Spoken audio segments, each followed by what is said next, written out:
if you get a message such as iPhone needs to cool down when trying to use the back camera of your iPhone, then the reason may be because you have used the back camera of your iPhone along with the flash open for longer period of time.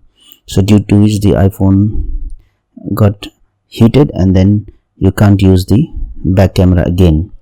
So in that case, what you do is leave the iPhone to cool down for some time, recharge the battery if the battery is going to finish, and then try to use the back camera again. The other thing what you can do is force restart your iPhone.